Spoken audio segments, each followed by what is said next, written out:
Hello, hello, hello, and welcome to this very first episode of the 7 Years' War series Zorndorf campaign. This is kind of first test of, I wouldn't call it a test so much as a first playthrough of a new operational system that I came up with specifically for this campaign, but more generally I wanted eventually something that could play through the vast majority of the 7 Years' War without having to, worry about all the politics and everything that was going on behind the scenes, because I do kind of want that to be handled a little bit more organically without too many rules. So this is just meant to fill the role of dealing with operational level concerns without having to be super, super heavy.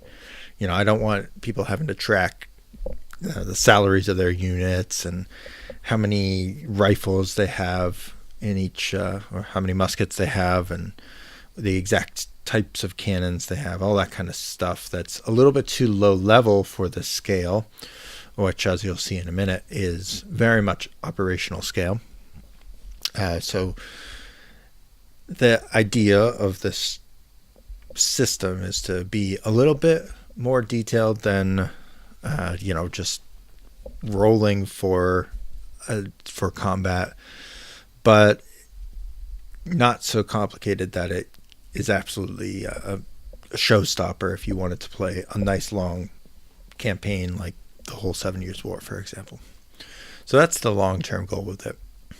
But for the short term, we're just trying to play out a few weeks of what is the Zorndorf campaign. And for those of you who aren't aware, let me give you a quick primer on the historical campaign before we get going here. And I'm going to be taking this from one of the best websites about the 7 Years' War, which is the Chronoskaf website, wiki kind of, and hopefully that is familiar to at least some of you who are watching this, but if it's not, then oh well. You'll get an introduction. So this is the Chronoskaf website, and it is intended to capture in wiki form the history of the entire 7 Years' War. So it's quite an ambitious project, but it's really cool. It's a really cool website. I think they've done a really, really good job with it. So in this case, we are, if you look on this page, it's split up basically into states, armies, navies, personalities, campaigns, battles and encounters, sieges and treaties. And then there's a couple of links that'll bring you to stuff that's not on the website. So we are in 1758 here, and we're focused on the Battle of Zorndorf. And this, as you can see here, most of the battles up to this point in the war really have been between the Austrians and the Prussians, with the stalemate more or less of the initial invasion of Bohemia, which is essentially all these 1757 battles here were either invading Bohemia or defending after the invasion of Bohemia against more aggression after Kolin had basically failed. So that kind of the timeline here is Lobositz opens the invasion of Bohemia at the end of 1756, but then they don't really capitalize on the victory in there. So the Prussians win it, but they don't really gain as much momentum as they should have. Then in the spring of the next year, because you really can't campaign in the winter in this time period, although later in the war we definitely do campaign in the winter, despite the fact that it's very difficult to do. So essentially what they do in 1757 is kind of catch the Austrians off guard a little bit, using some clever misdirection politically, and basically are able to slip into Bohemia with a relatively large army for the time, and fight a series of battles which wear down the Austrians and allow the initial encirclement of Prague here at the Battle of Prague. So you can see here the results of the battle end up where Prague itself is threatened from both the west and the east. And technically the Prussians do win this battle, but the issue is that they take pretty heavy losses. Let me see if I can get to the end state here. I've played this battle out a couple of different times in Kriegsspiel, but at the end of the battle, you could see how many forces they actually end up having to commit to it. And their losses are pretty heavy, including some very important generals. So by the end of this battle, the Prussians are weakened, and the Austrians, meanwhile, have been kind of building a backup army. And that backup army is tasked with relieving Prague. And this leads to Frederick having to make a split-second decision whether he wants to basically go after the new army, or if he wants to kind of stick around and fight it out at Prague. So he decides to go out and find this new army, which he assesses is pretty weak, and goes and tries to fight them with a portion of his force. Problem is, he gets his ass beat because of basically false assumptions, and then it's kind of swinging back the other way, and now the Prussians are on the defensive in all these battles here, including the Battle of Gross-Jägersdorf, which is in the prior year.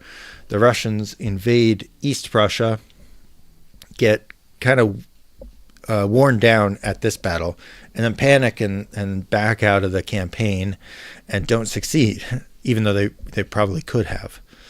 So then fast forward a year later, and this time the Russians are on a much more aggressive route.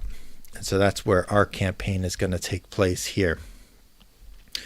And we'll get into more of the historical results later, but historically the battle took place at Zorndorf, which now I'll switch to our actual game map here. And welcome if you're watching on YouTube. If I don't respond to you, it's probably because this chat thing is not showing you, but I'll do my best. So basically this is a Kriegsspiel game, so I'm going to be setting up us to be able to see both Discord, which is where the orders are, and the game map here over on the left.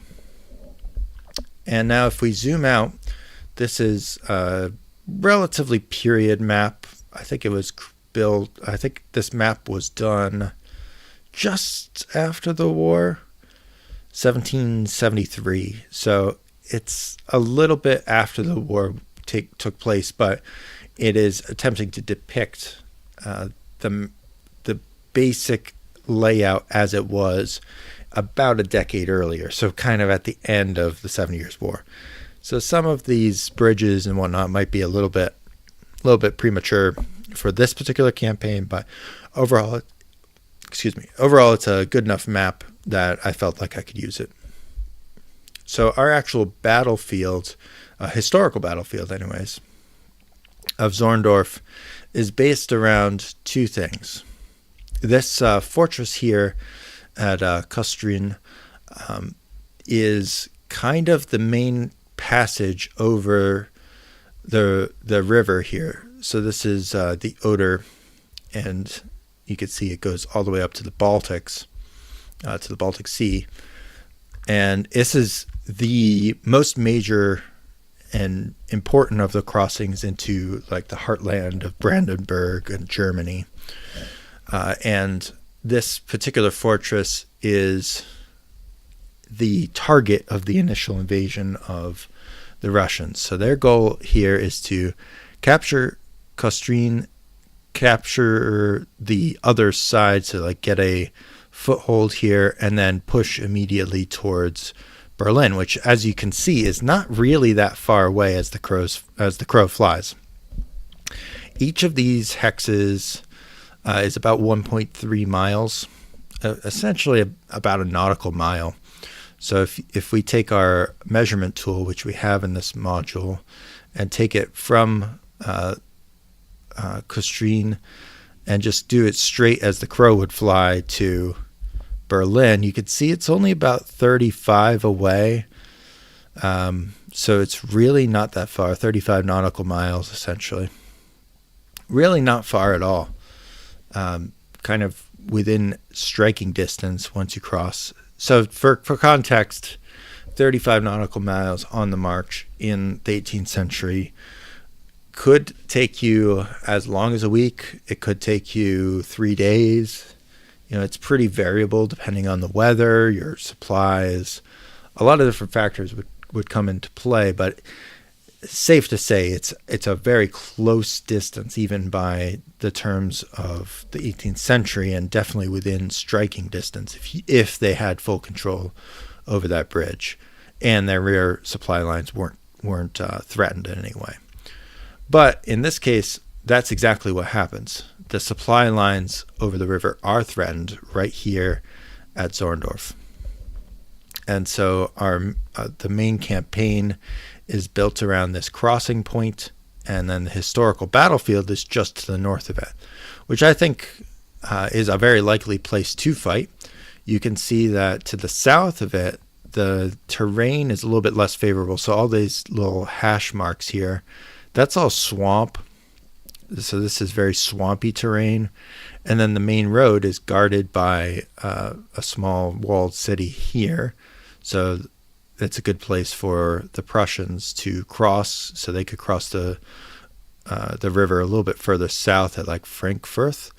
And this was the actual strategy that they were trying to pursue in the historical battle. Is the Prussians were trying to bring a force from the south because they were like defending in Bohemia, and so they divided their force in Bohemia, sent up part of it north, and left the rest of it to try and just delay. And then the intent was to smash the Russians between two forces. So one was kind of guarding Kustrien and hopefully keeping some sort of mobile element to the north. But in reality, things happened really fast. So essentially what the Prussians had to do was just force march everything to try and concentrate for a battle somewhere near Zorndorf. And the good thing was that they were able to peel off enough of the besiegers by threatening their supply lines so that the battle could take place, and that Frederick could cross the river uncontested and get into the action. Because the idea of the Russians at this point was to defeat the Prussians in detail. So that's kind of the backstory to the historical campaign. And obviously the result of this, or maybe not obviously if you never read about it, but the result of this battle here is that the Russians lose pretty horribly, or at least embarrassingly, because they did outnumber the Prussians pretty significantly, but they just were not fully prepared to fight this battle.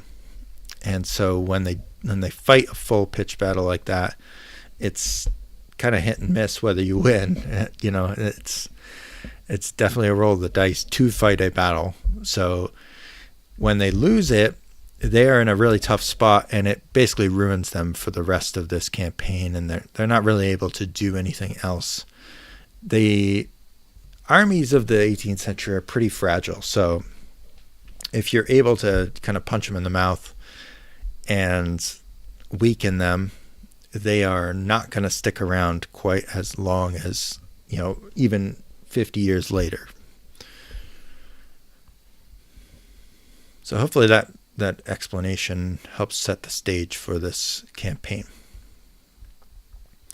All right, so now I'm going to focus your attention here on the bottom right-hand side of the screen. And this is where all of our actions are ordered. So each player gets like one channel where they type out their orders. So in this case, they receive a report of where their guys are to start with, and then they have to give initial orders.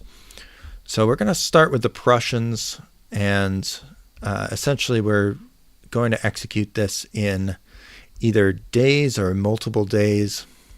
And we're going to be referencing a rule set I wrote, like I was referencing at the beginning of the game. And it's all kind of hex and countery. It's based on movement points. So the movement points have already been pre-scaled just to simplify some of the math for myself, so that I know basically how far a unit can go. And the important thing is this is meant to emphasize when you have a lot of units concentrated, they don't move as effectively as if you were to divide your force. So the whole kind of reason some of these battles take place is because it's hard to move a big force through either enemy or even friendly territory at a rapid pace. So the smaller your force is, the easier it is to march it. But conversely, the less effective it is in battle. So this system is meant to force that trade-off between marching pace and combat power. So the most important thing here to know about this rule set is that different size units have different amounts of movement points. So the slowest units are infantry corps, or wings, as you would potentially call them in this time period. But essentially, this is 25,000 plus men, and those are the slowest possible way you can move. Then one step up from that, you have divisions, which are significantly smaller in this time period than even Napoleonic divisions are, but they move significantly faster than the corps. And then brigades, if you were to just divide off a single brigade and have them go do something, they've got the most movement points, but obviously the least combat effectiveness. Overall, combat is kind of divided into three types. So we have basically little wars, like petit guerre, and these are small, isolated combats between brigades or maybe divisions at the most, but never corps. So these are usually the smallest of the battles, and they're basically low commitment fights. So it's the case of a couple of patrols finding each other and shooting at each other and scaring each other off, or a patrol finding a supply wagon and shooting it up and stealing the supplies, those kind of things.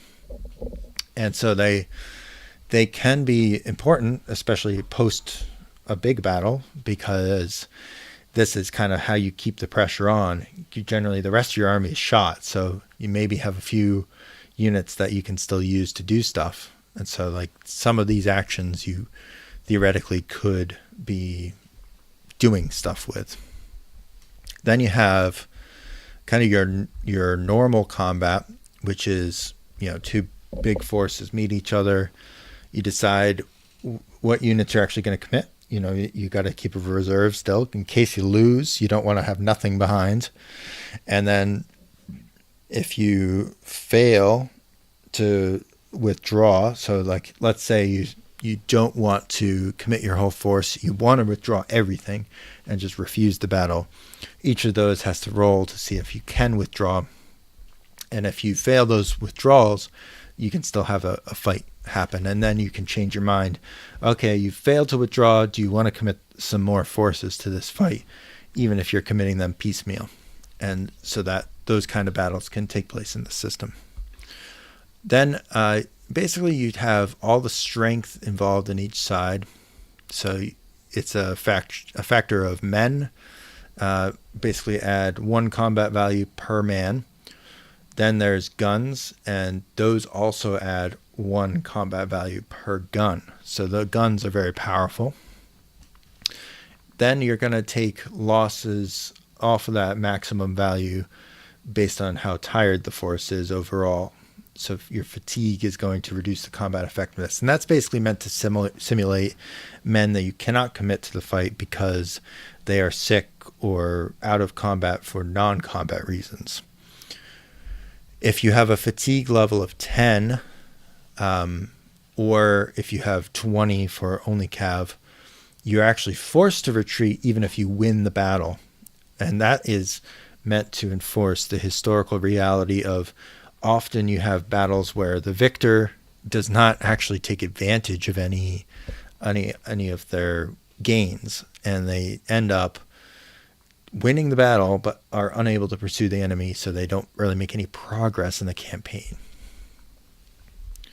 So there's a couple of different tables here. So basically, these are all ratio based, and it goes from less than 1 to 3 all the way up to greater than or equal to 4 to 1 odds. And each of these show percentage of losses, the results of the battle, so if you're forced to retreat or not, and then the fatigue effects. And so these big battles are quite decisive. They have high losses, potentially, especially if you are on one of the edges. You can have really high losses, and you can gain a lot of fatigue really, really quick. Because like I said, plus 10, if you reach 10, you are automatically having to retreat from the battle, even if you win.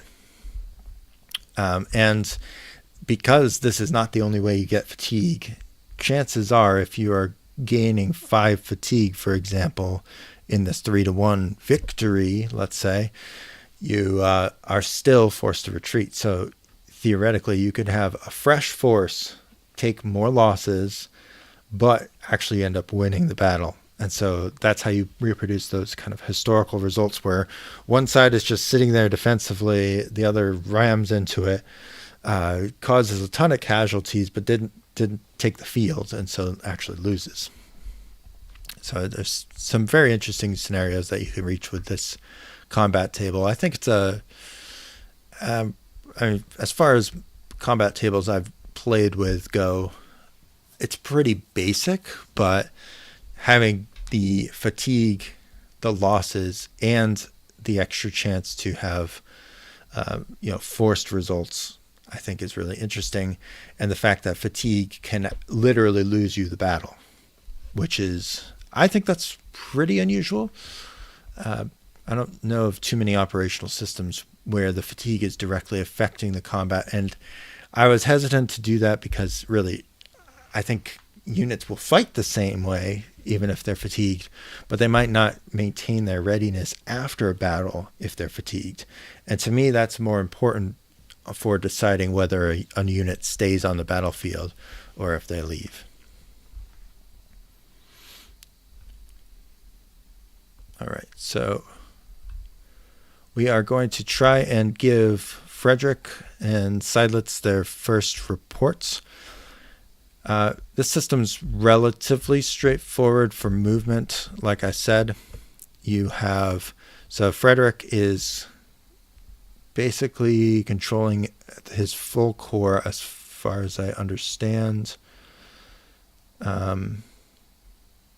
So he's actually going to split off a further unit, and this is an attempt basically to reduce his overall force size, but he's still going to be treated as a corps, so it's not going to help him that much. So he's giving him 4,000 infantry, and I gave each team a chart of basically what the minimum size for each unit is. So if you want a division, you have to have at least 4,000 men, and then if you want a brigade, you have to have at least 2,000. And so if you're so in this case, he has 10,000 men, and he's dividing off 4,000 right here. So what we want to do is take marker here. We're calling it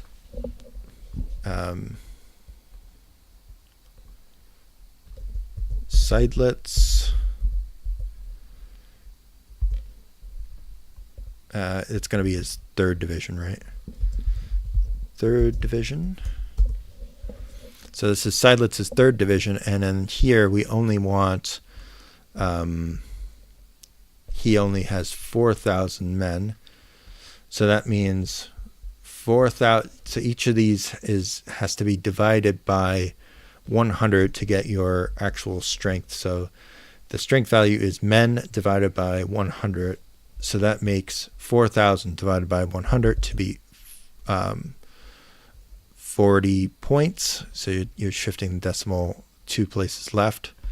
So this gives him a new strength of 40. And I believe he also said he wanted to split off a couple guns. Maybe, was it 1, 2? I don't remember. 8 guns. So we're giving him 8 guns and 40 strength points from men. So that gives his 3rd division a strength of 48 points. And then we have to subtract that from Frederick's main force here. So originally at 100,000, now he's down to 6,000. So that's 60 points. And then obviously we're taking away 8 guns, which brings him to 24. So he's got a force of 84 points. And we're going to keep him at corps size for now. Just because you can't voluntarily, you would have to officially disband. Well, actually, we'll give him a division size now. Okay, so 24. I wasn't sure about that rule, but I think I'll allow this. I want them to be able to manipulate exactly what he's doing here. I want them to be able to manipulate between the unit sizes. So don't view it as like a hard and fast rule here. Okay, so it's 84, 48, 20, 20. And then they have a bunch of strength points, not strength points, supply points behind them. And their first objective is to get to Torgau and then to do something there, I assume. I think he wanted to just cross.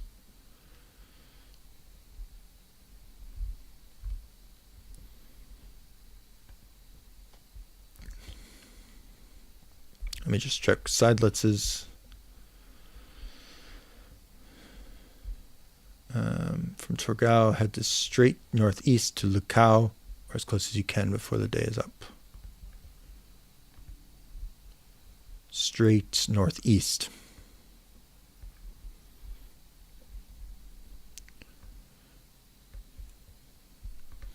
Okay, so his 2 cavalry units have movement point totals. They're division sized. I just want to go through this for the benefit of the video. They are division sized cavalry units, so they have 12 movement points per turn. And of course, on the road, you get double movement. And you also have to consider the whatever other terrain. So the roads are actually halving the movement cost. So in this case, this is all clear terrain except the crossing. A crossing here would normally be free because it's a road. If it's exactly on the hex line. If it's a bridge or a pontoon, all rivers marked on the map cost an extra 2 movement points to cross. So normally this would be 3 total. And so 3 gets you down to 1.5. So in other words, this would be 1 here, 2, 3. I believe that's 3.5 because it's a minor river. That's 1 extra.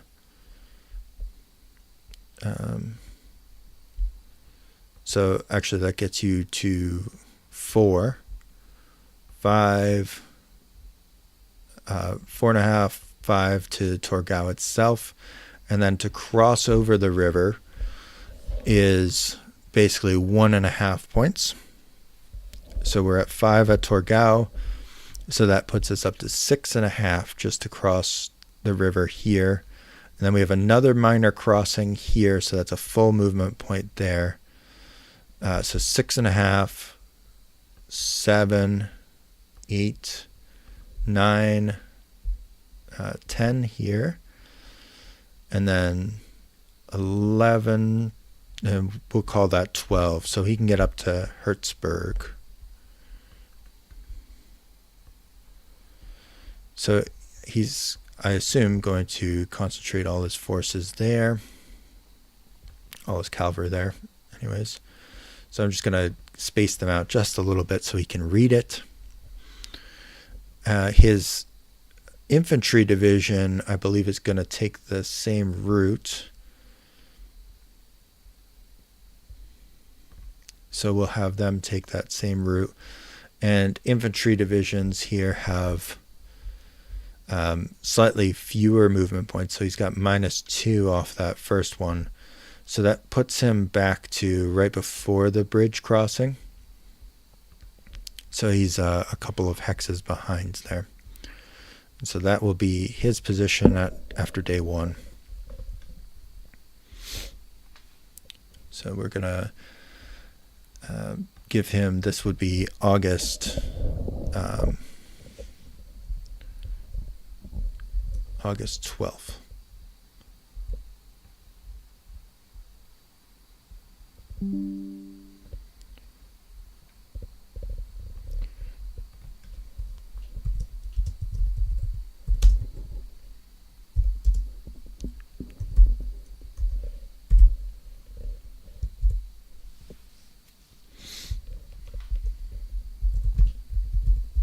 And we're telling him Frederick detached.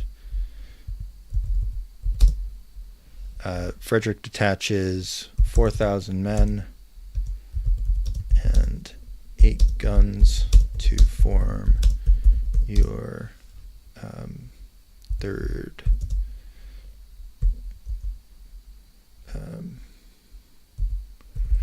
brigade.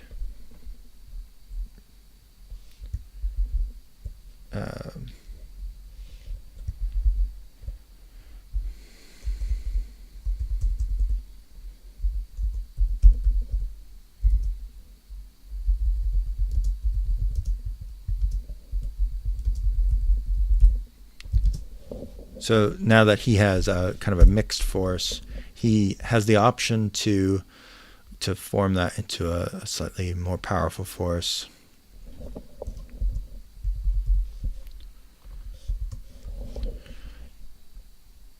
Next, we want to go back up to Frederick. And so I believe Frederick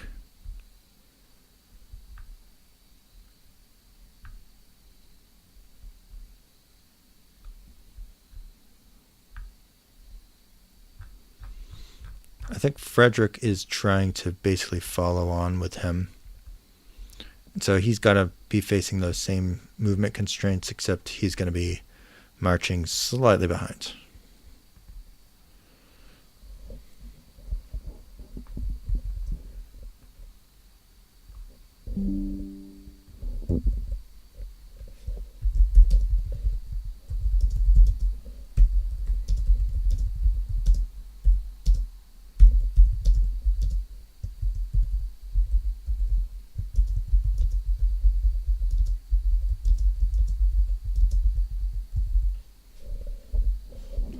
At least I am trying to figure out.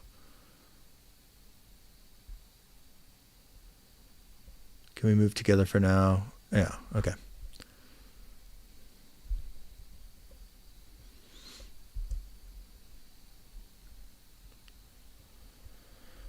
All right, so they don't need any additional reports at this point. I'm just going to remove that attachment and give him the same screenshot that the other guy got. So they don't need too much other information because they're just deciding to march north. The supply train behind them is going to be pretty limited on their pace.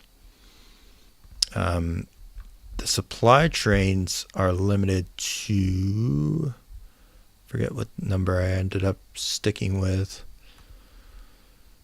I think only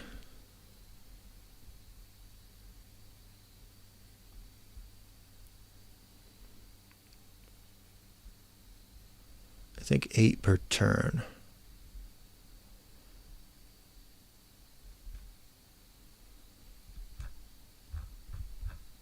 Oh, I think I put it down here. There we go.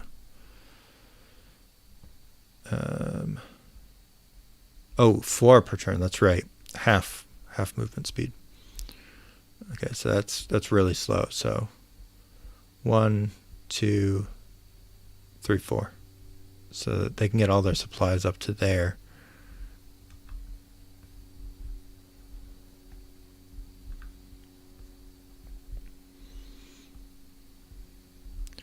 And I will note that I have a bug in this module here where the supply points don't actually work. So it's a slight problem.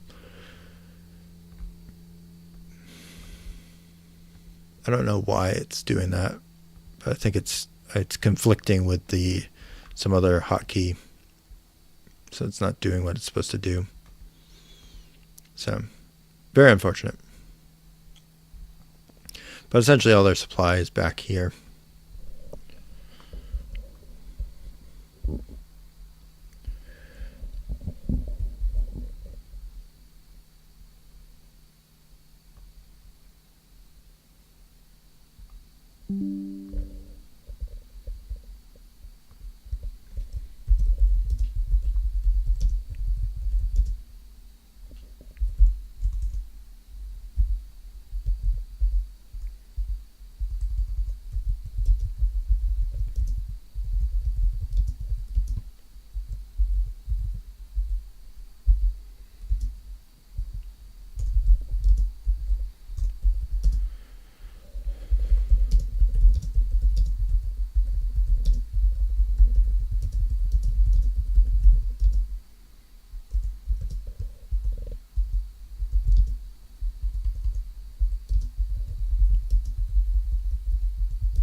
I'm going to give them both that same message, that to gain supplies from a supply train, you have to be co-located with it at least one time in a turn.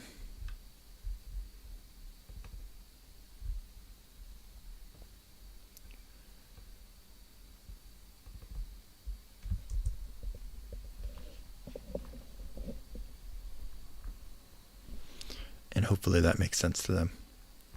So the idea here with the supply situation would be they would have to go back and get one. Now, as far as fatigue goes, we marched them, so you have to spend 1 supply point per movement point.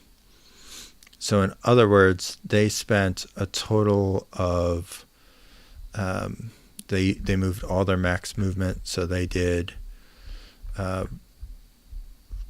20 for their infantry, and then they had an additional 24 for their cavalry divisions. So that's 42 supply points. So I'm going to give them that information.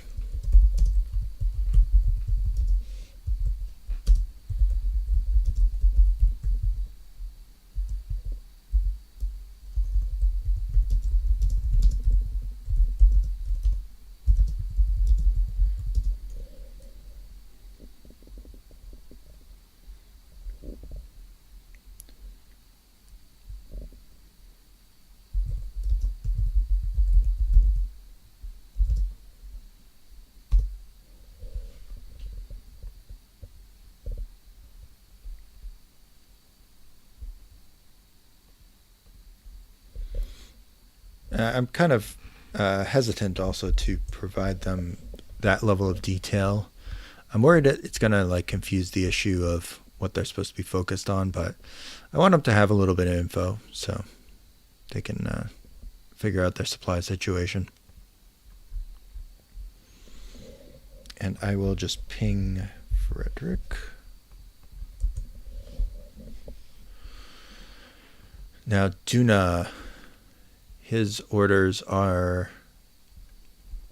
So Duna's got the force on the northern side of the map. And now we're kind of switching up to there.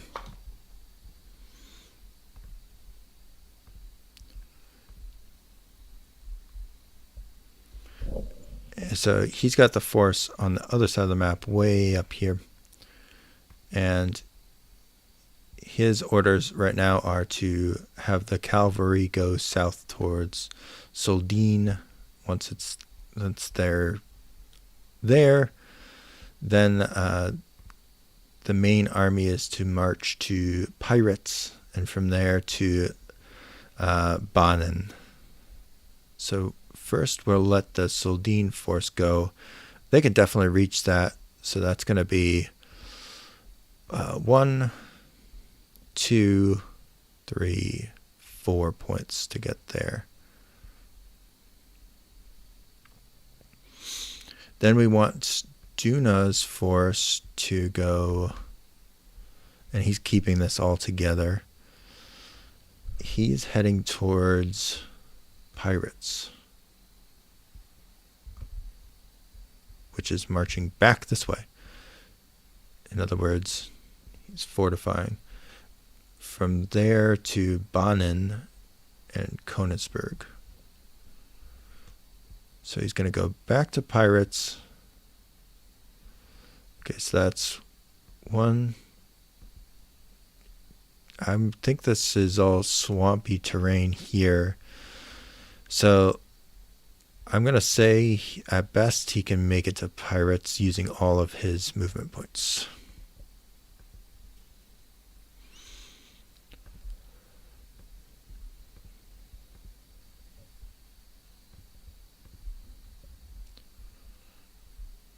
I don't know who he gave his cavalry to.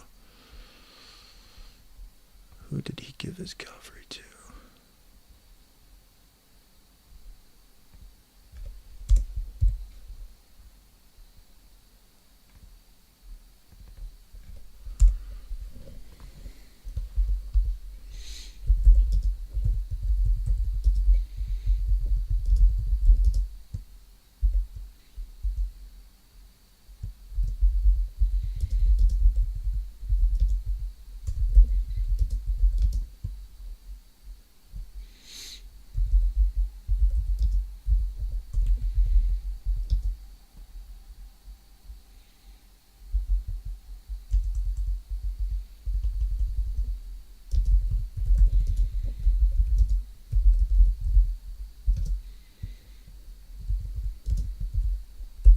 So at about midday, they would reach here.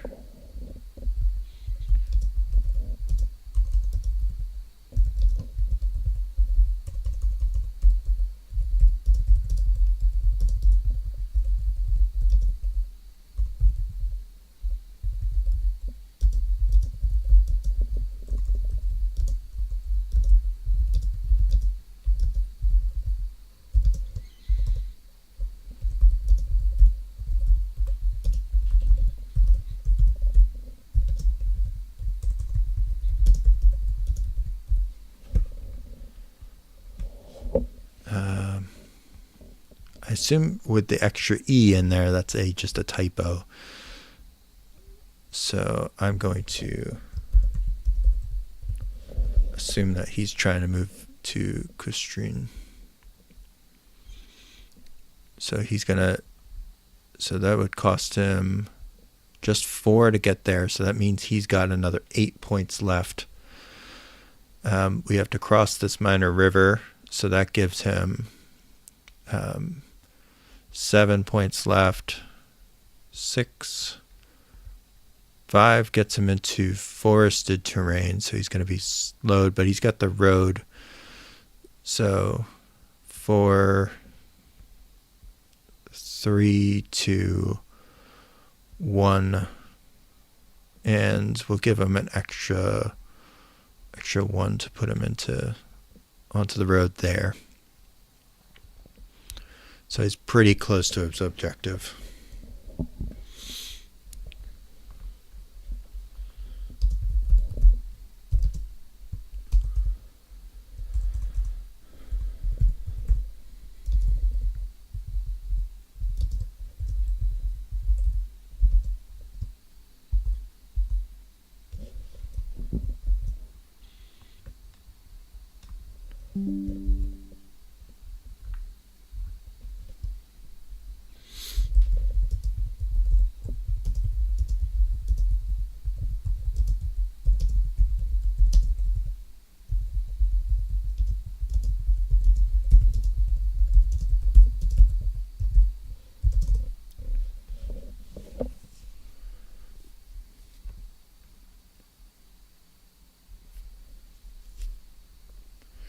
All right, so Kainitz is done.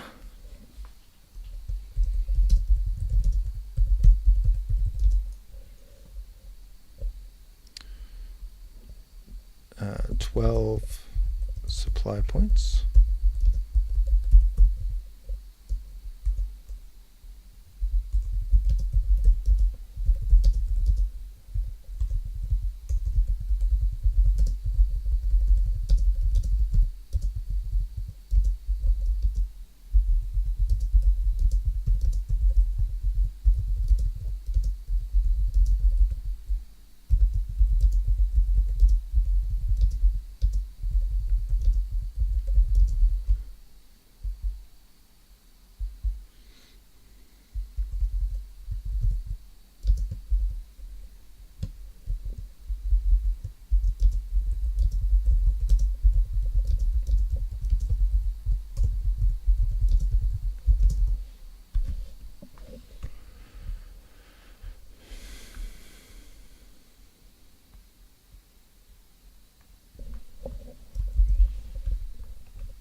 However, if you were to become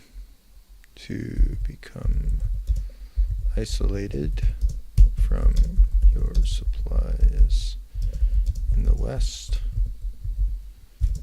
you would quickly suffer attrition.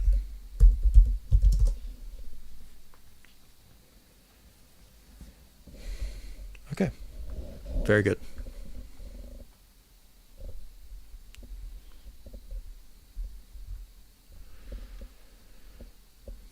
So he doesn't know where the bad guys are yet. Duna's heading off north.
So basically what I'm telling this guy is, yeah, you executed your orders, but you didn't make it as far as you wanted to because of all the terrain. So maybe it'll make him think next time, maybe it's worth going off-road, off the main road to, cut a little distance out, because I think he would have made more progress had he just gone straight left. That's only 7 hexes away. He has 8 movement points. This is all clear terrain, so he could have made it there, like just by walking straight. So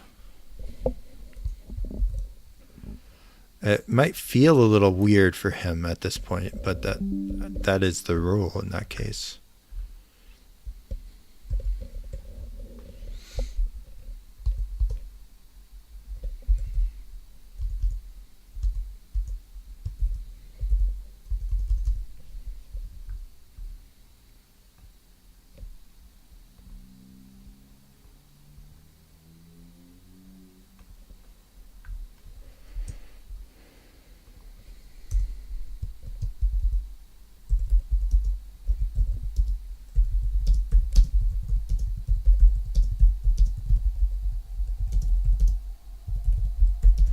And I'm going to tell him he hasn't heard anything about any enemy presence yet,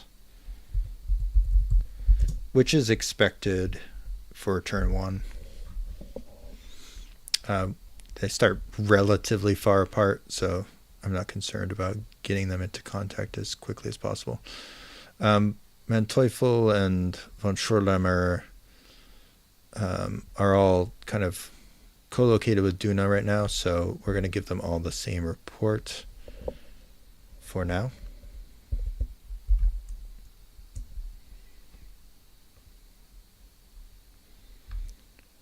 I gotta copy the picture.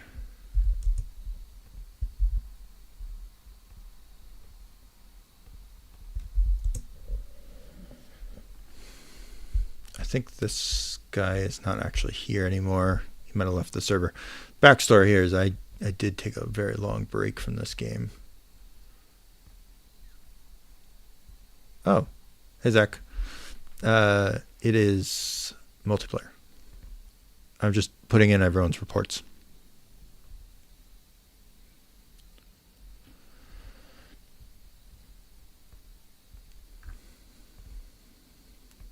Spoiler, I ghosted these poor bastards for a month. But it's a very cool game.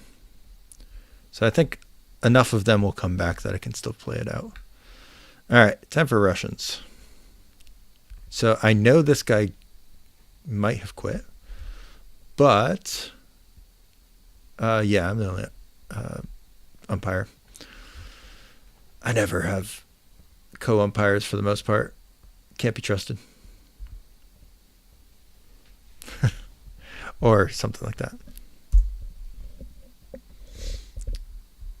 All right, so this guy has a crazy long order. Holy crap. I'm going to have to go full stream with this bad boy because, oh my God. Wow. Okay, hold on. Let's make this a little bit bigger here. How do you make things bigger? It's appearance, font scaling. Yeah, let's go big font. All right. So he's splitting off a bunch of commands. We'll see how that goes. That can be very risky sometimes. I'm just going to copy paste some of this into this chat here. So it's a little easier to read. I say that, but now it's horrible.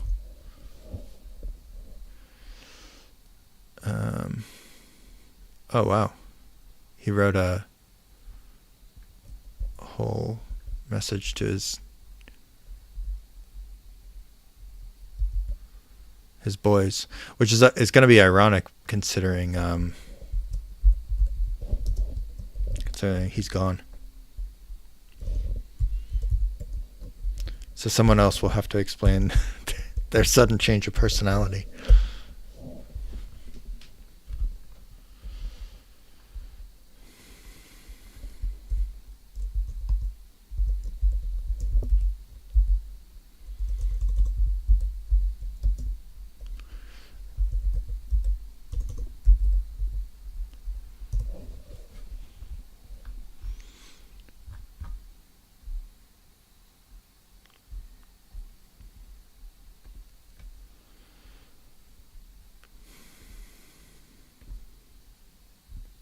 Cool. Actually, these are relatively good orders.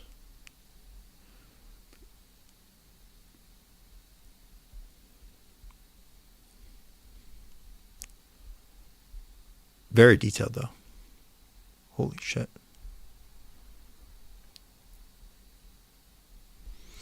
I don't even know what to think about some of this.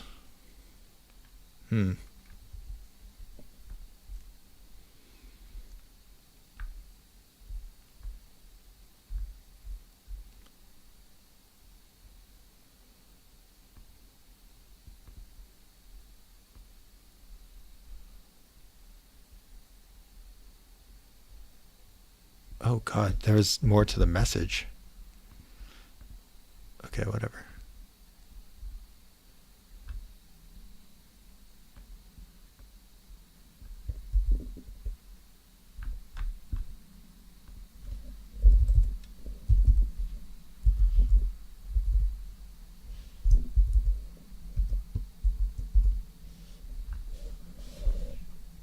Holy cow. That's a lot of writing. I feel bad that I ghosted them for a month. He was probably pissed.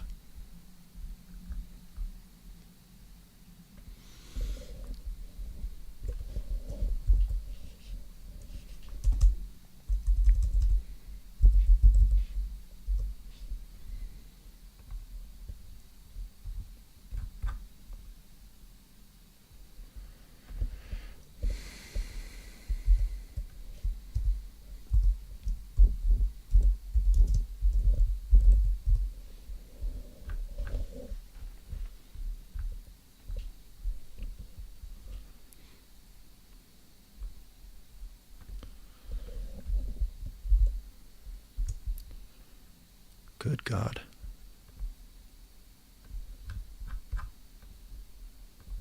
I feel bad for these poor guys who have to read this. Dang.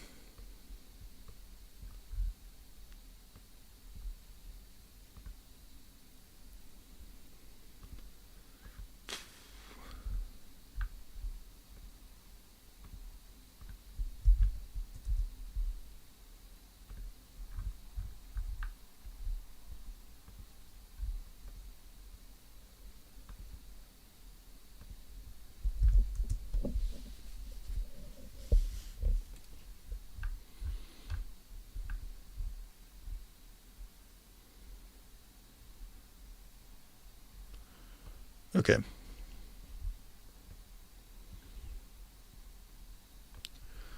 So I think I already have that division set up correctly.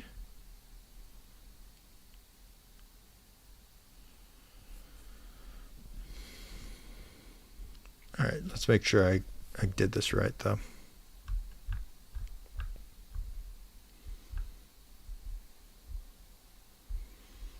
Okay, so 4,000 and 8,000 for the cavalry division will be brown.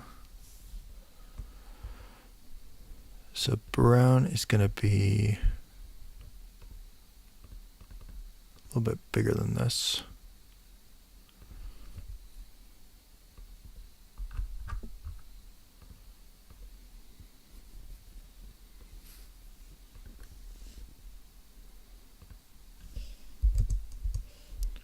So he's 40 and 8,000 cavalry.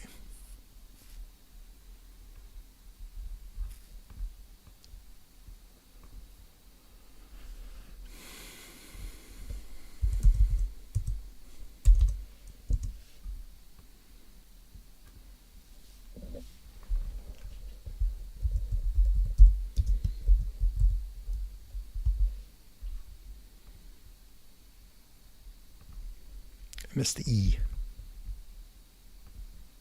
Brown E.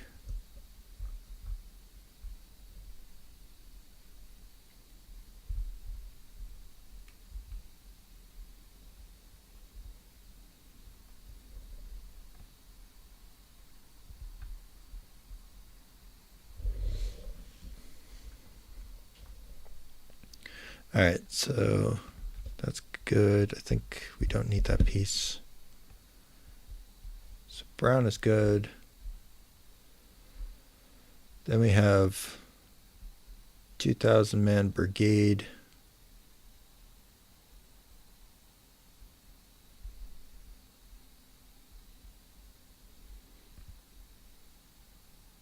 I don't know where he's getting the, oh, okay, from this.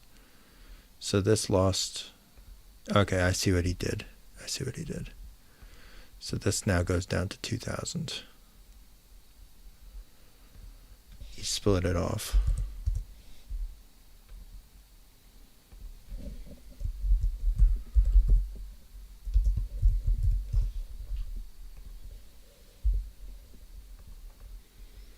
So he reorganized his to go to Marwitz. Marwitz, where's that?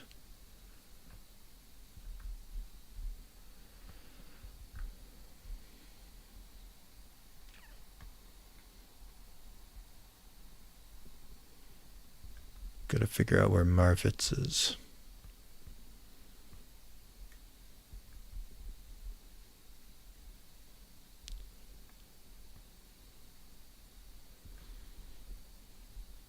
I was assuming it was going to be nearby, but maybe I'm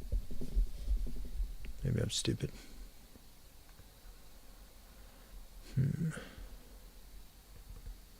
Marwitz. Let's just make sure it's not under any of this. I don't think it is. Doesn't look like it.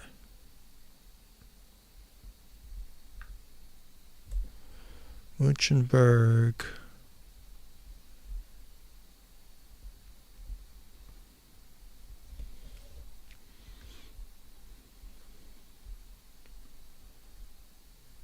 This feels like a very stupid question to have to ask a player after a month of not doing anything with him. Oh, I actually can't ask him because he left the server. That's right. Perfect. Amazing.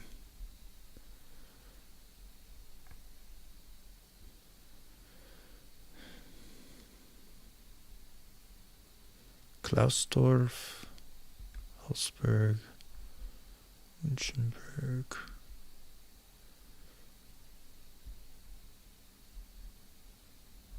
I'm not seeing where Marwitz is.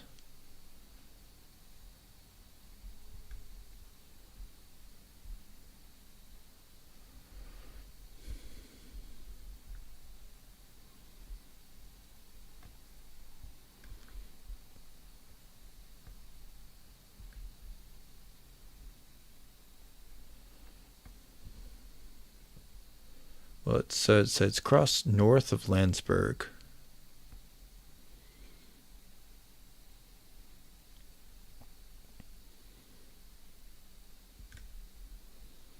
So there's Matzdorf, Wepperwitz. Don't think. Oh, there it is. Marwitz. Okay. Yeah, he can get there. Right, so that would be, so he started from here, right? So that's 1, 2, 3, 4, 5.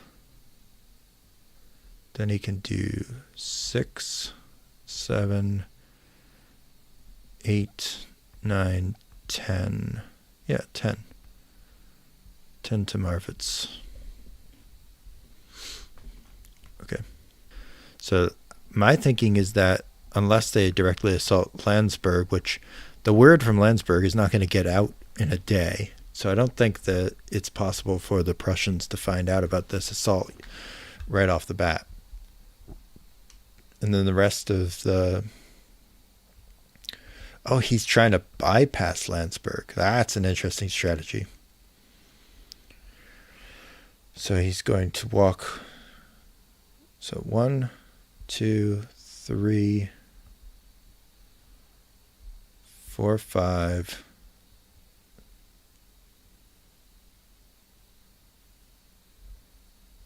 Six, 7, and that's pretty much as far as he can get.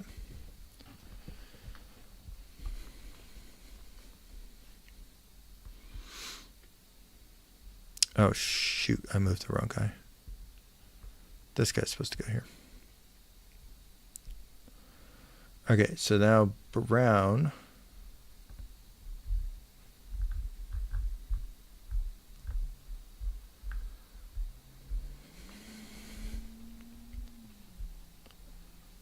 So Brown is sending scouts out everywhere.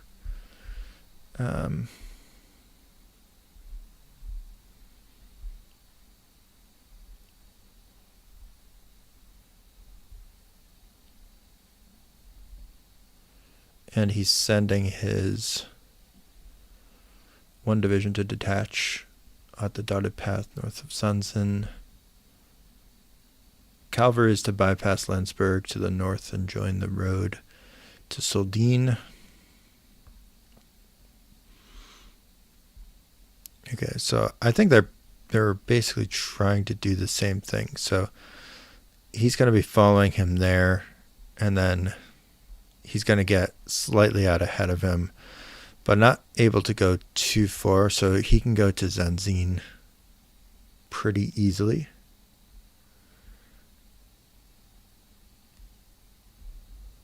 Maybe we could even have him make it all the way up here. Actually, let's do the math here. So this is 1, 2, 3, 4, 5, 6, 7, 8, 9, 10. So it's 10 to there. And then 11, 12 would get him up to Stassfeld. That's hard to say. Stassfeld. I don't know. I'm sure it's harder to say now that's in Poland.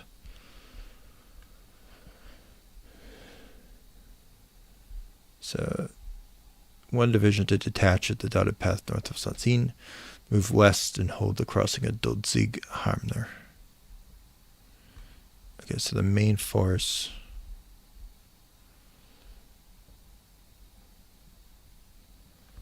is going to be able to get up to there.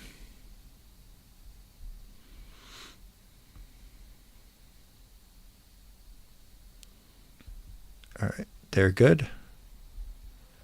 No enemy contact to worry about. Tamiku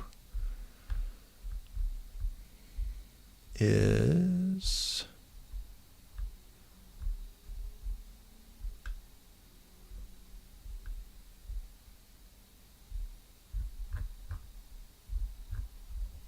I don't know, maybe just kind of following him.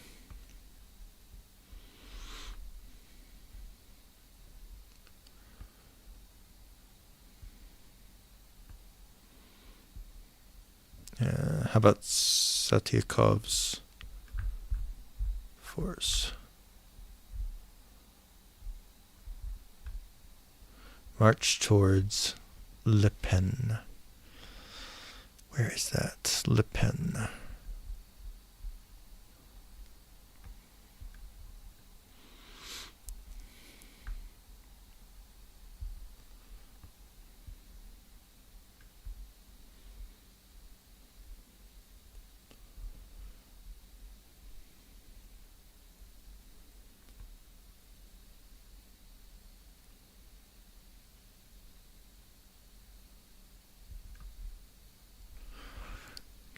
I guess I should have asked this guy where Le Pen is. Because there's Lutzen.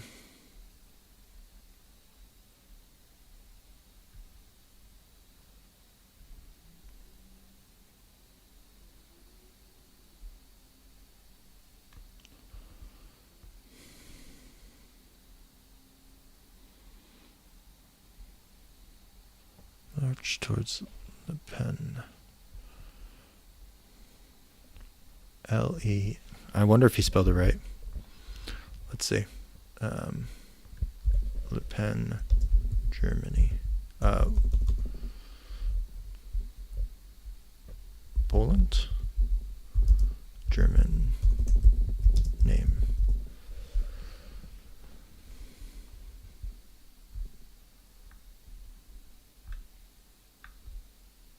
No, not surname.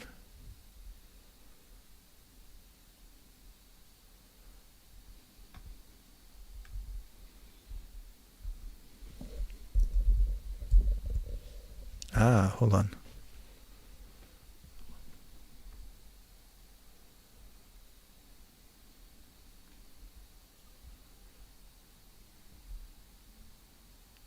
Okay, hold on. This might find it. The Pani.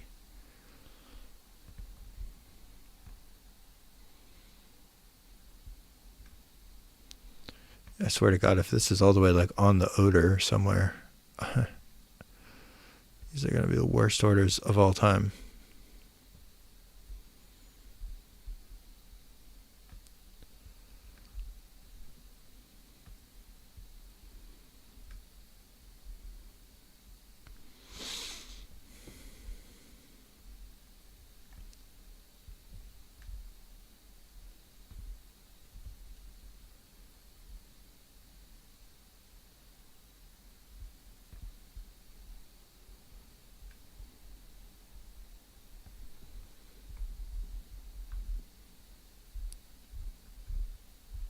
Oh, wow, that's way north.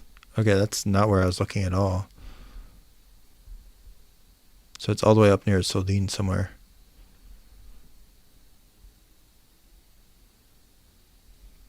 Somewhere in here. Homner.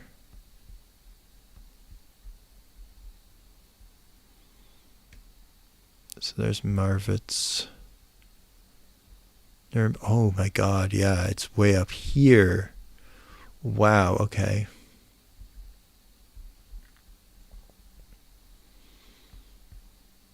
Alright. Well,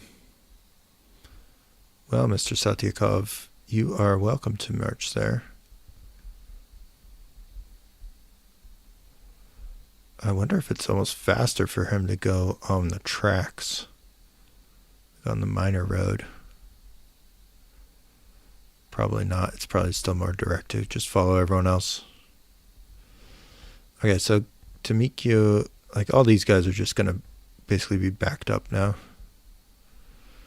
And these things can go forward 4 movement points, so they're going to keep up with the rest of the train.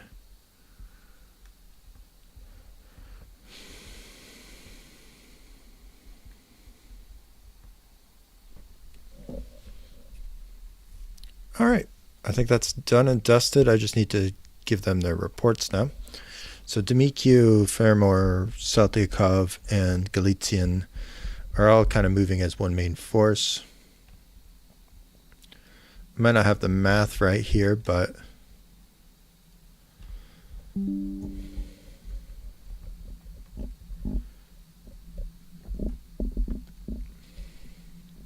not that far off. All right, got my windows set back up. Okay, so this is going to Satyakov, not Brown, Demikiu, Galician, and Fermor.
All right.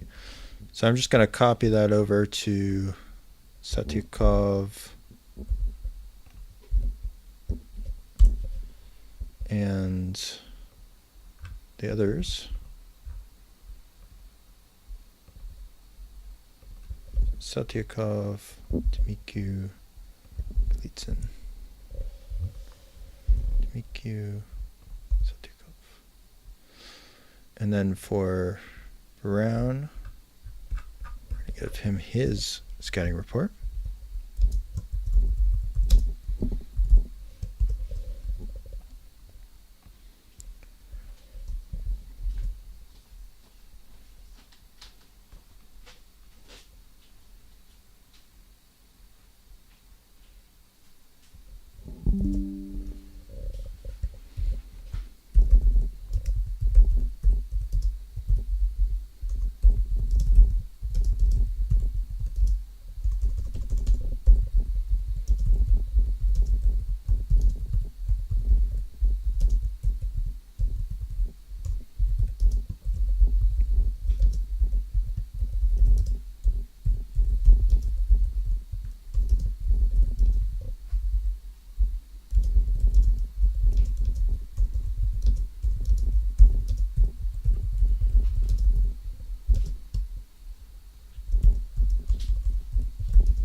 All right.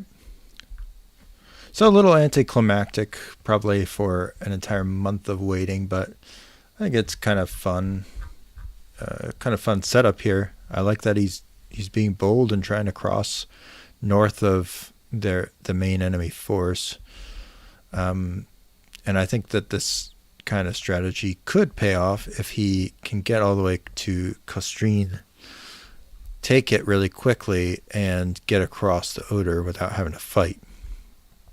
Unfortunately for him, the Prussians have already detached cavalry to send it down there, which could delay them arriving on time. But theoretically, if the cavalry pick up the other cavalry pretty quickly, I could see this actually turning out okay for the Russians.